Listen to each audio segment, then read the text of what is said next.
And welcome back to Flo's Sports Fix, and it's time to look at, you remember, folks, a few weeks back I was chatting with Nat Brown, the Deputy Chef de Mission from the Australian Paralympic team, and I asked Nat, could we speak to some athletes, and she has come through, and I'm joined by one of our Paralympians right now. I'm joined by Col Pearce. G'day, Col. How are you today? I'm good. Yourself? I'm doing really well. Now, firstly, I understand you're a school student, so how's school going, firstly? Let's get that out the way. Yeah, look, it's a bit of a grind this year, being in Year 12 and also having the Paralympic Games in August.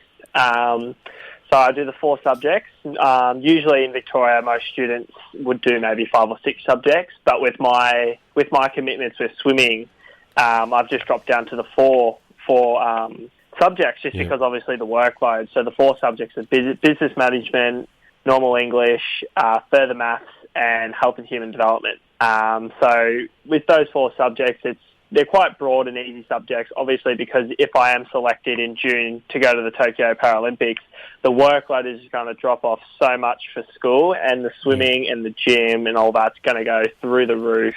It's through the roof now, honestly, right now. Like, we're 38 days out from trials. So every session's just 5.5 plus Ks, getting thrashed every session, morning and night.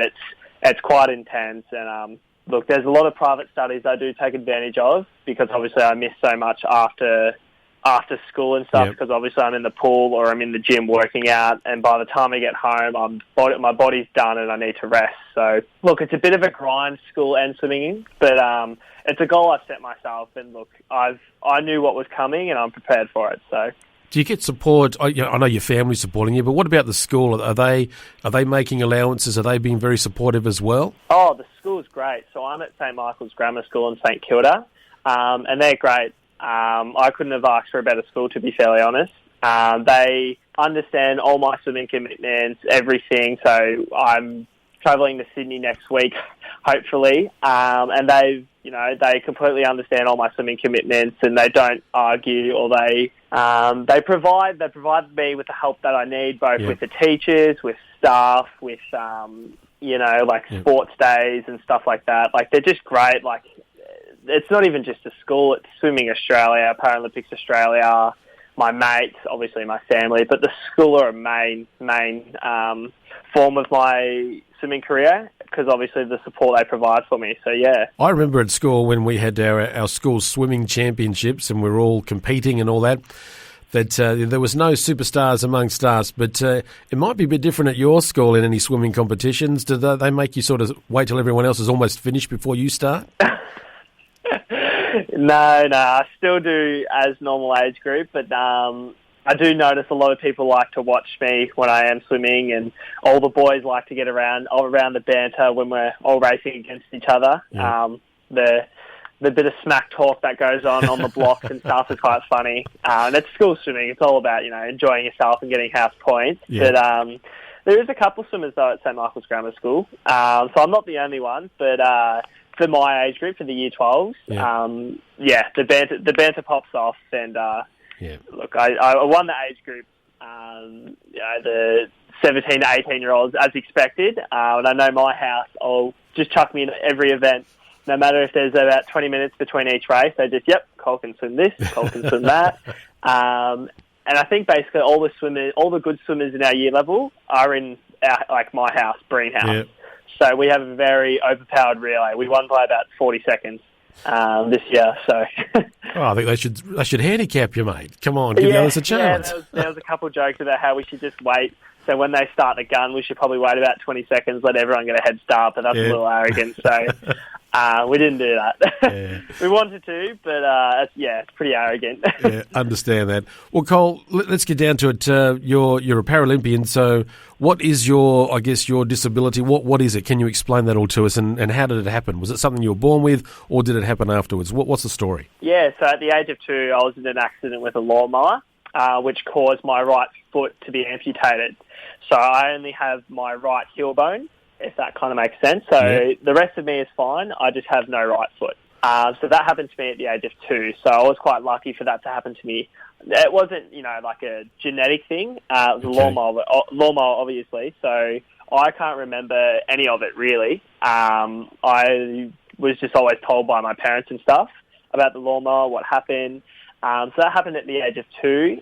So I compete under the S10 category in swimming.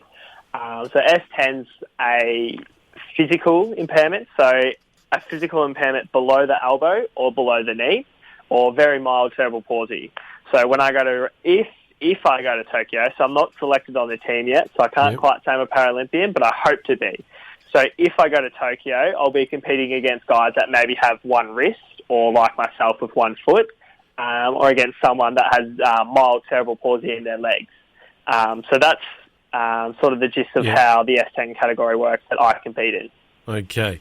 Well, you said you got the trials coming up in June. I'm assuming you would have been in a similar sort of position last year before things were really announced. So how's it been dealing with COVID and knowing that it might not happen, or it may happen, or it got put off, and how was that going through for you and all the training and that? Were you getting support from the Paralympic Committee and all that? So I'm just trying to get a handle on that. Yeah, so obviously last year when they officially announced that the games were being cancelled, it was a little concerning at first, because obviously, you know, like, you put in so many hours every day, every week, every month, and prioritise training over hanging out with mates. So I was a bit cut to obviously find out about the games being cancelled, but I was never really I wasn't too upset about the whole thing, because obviously I'm only 17 at the moment, so last year I was 16, so I still had school and heaps of other things I can worry about at that given time. But we've just been told that at the moment it's going ahead, hopefully. Yep. And even last year when we were like, even if it happens next year, will or won't it go ahead? So we've still just been told to pretend it's on,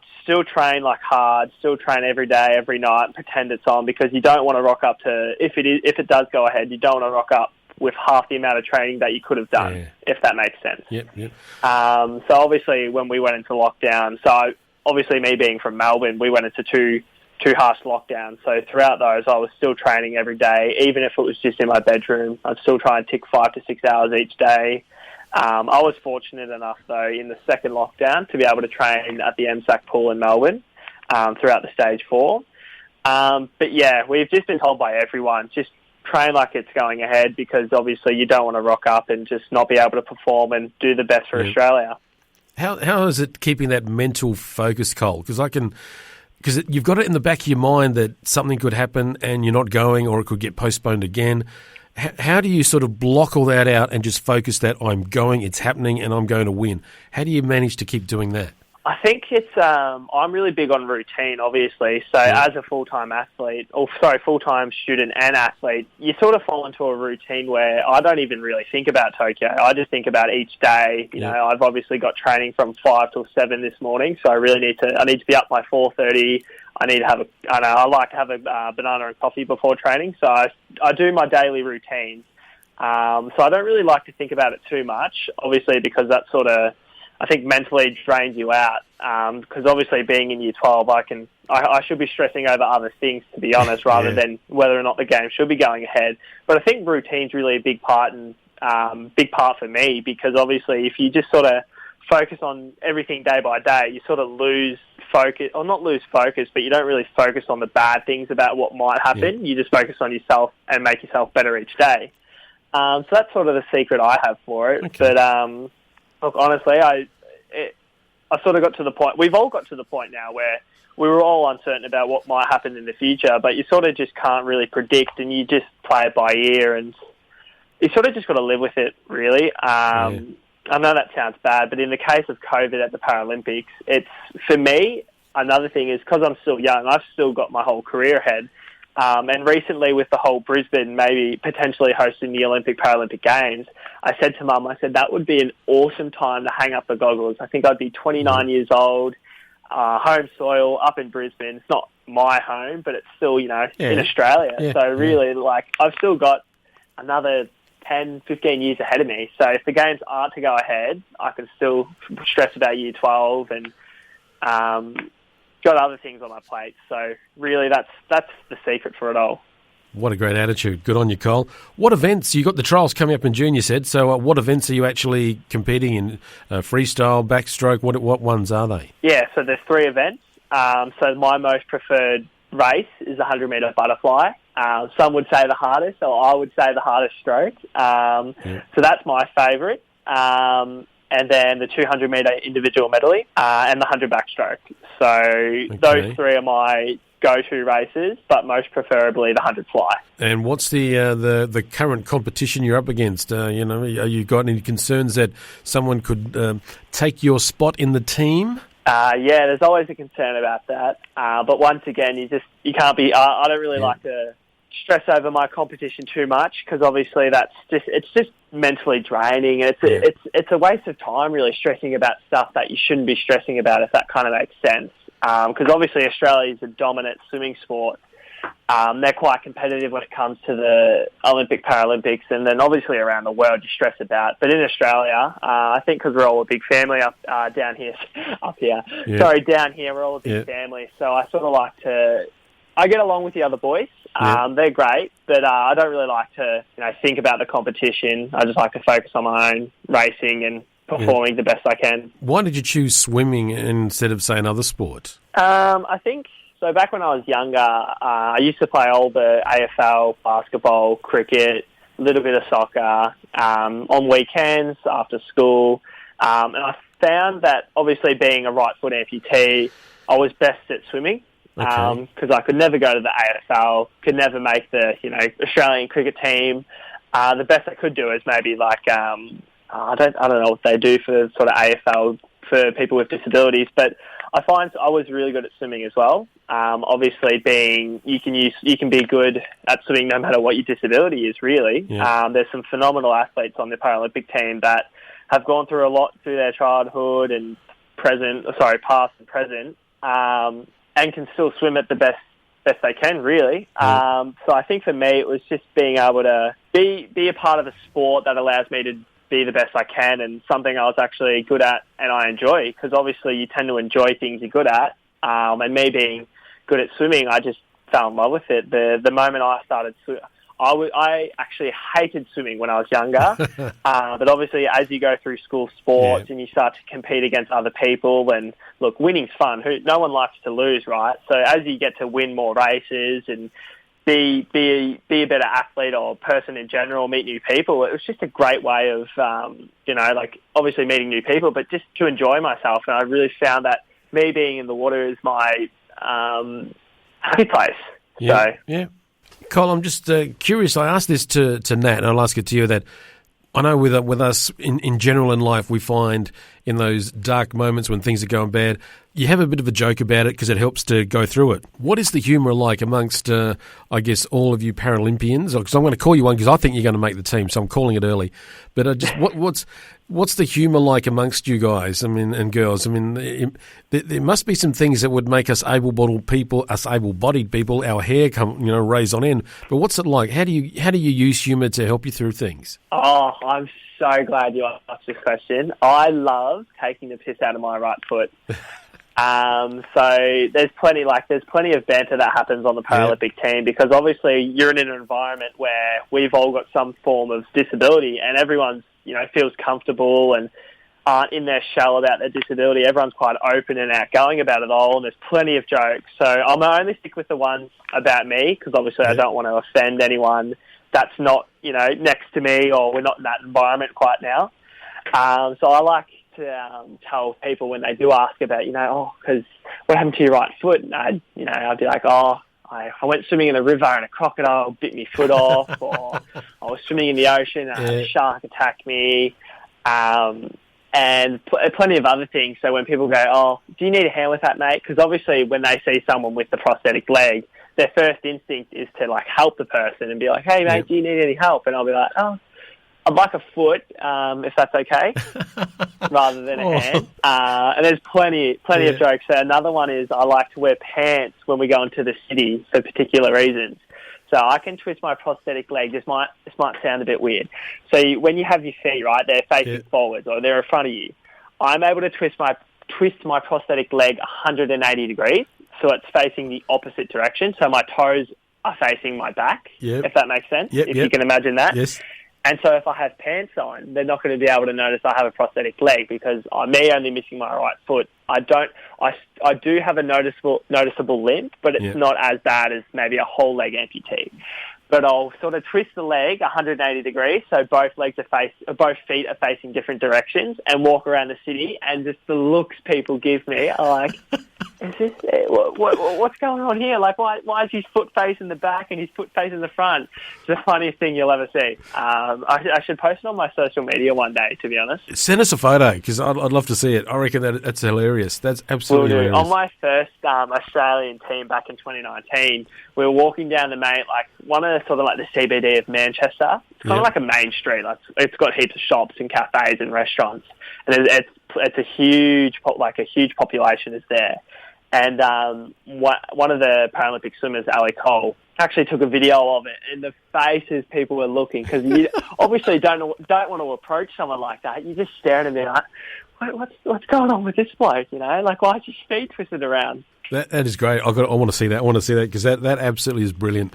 And it's great. That is great. And that to me, you're normalising something. You're making it funny. You're getting, and I don't look at you then as having a disability. I just think you're having a joke and having a good time. I love it. 100%. So good on you. Like, I like the idea of, you know, like having a bit of fun with your disability. In my case, you know, like I like saying taking the piss, because, you know, there's no point if someone like me who is missing, you know, a right foot or a right arm, or to anyone that has some form of disability that you can't fix. It's really, there's no point, you know, being sad and sorry for yourself. You might as well get the best out of it, have a joke with it, because obviously if you make the jokes and feel comfortable in your own skin, it makes other people feel comfortable in their own skin around you, and it just creates a really good environment, and, you know, it just builds healthy relationships with other people. It certainly does.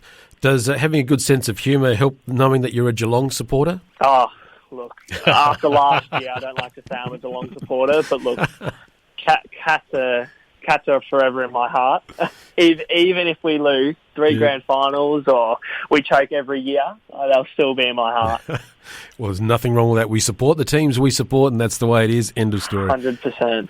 Now, Col, you've got the trials coming up. Let's say you made the team. You're on your way to Tokyo, and how much does this mean to you? And I guess not just for you, but say all the family around you, because you might not have any family coming with you. No one will be able to go, so they're all back home. How's it going to feel for you? You're in Tokyo, they're in Australia, and what's that going to be like when you really would love to have them in the stands there watching and cheering you on? Yeah, like I know a lot of people tend to say it'd be a dream come true, but it really is, for me, it would be a dream come true, because I remember back in 2012 watching the Paralympics, I was always like, damn, like one day I would love to be able to, you know, be on the podium at the Paralympic Games and be the best in the world.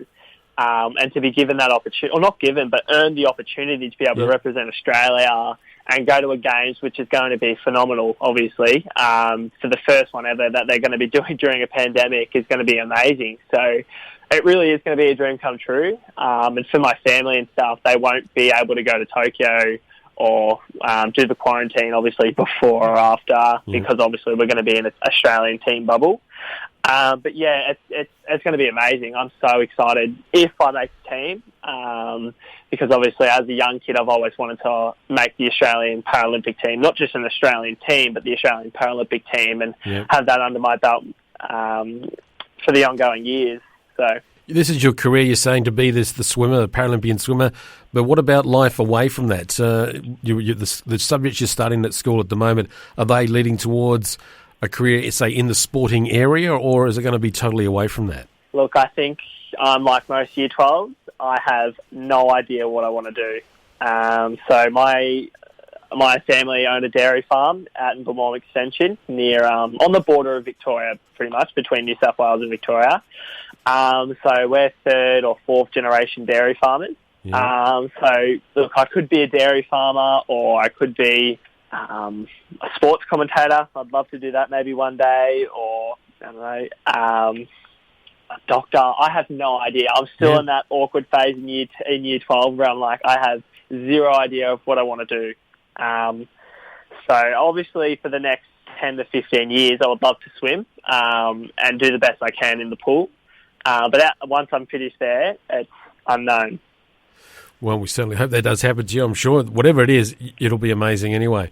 Who are the athletes that you look up to, able-bodied and non-able-bodied? So which are they? Oh, I've got thousands, but I'll do the main ones. So obviously with the Paralympic ones, I'd say Ali Cole and Dylan Alcott. Yeah. So Ali Cole with being the swimming side. So she was the one who I thought was amazing. So back in 2012 when I sort of had that goal of wanting to make a Paralympic team, she was sort of the reason why, because obviously she cleaned up. I think she won 4 to 5 gold medals at the London Paralympics, and being able to watch her do that was just amazing. And in 2016 as well at the Rio Paralympics, watching her win gold in, I think it was the 100 back.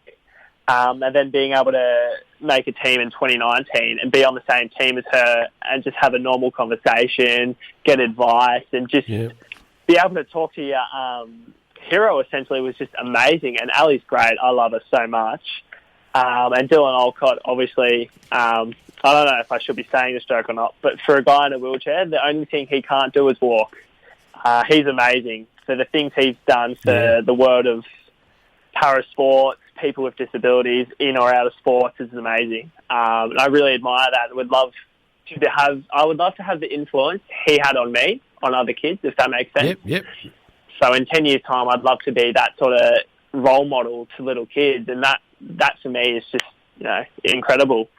And then we can do able-bodied athletes if you like. But obviously, I'm going to be a bit biased towards the Paralympic guys, but just general people like Michael Phelps, Joel Selwood from the Geelong Football Club, who I was fortunate enough to meet back in 2013.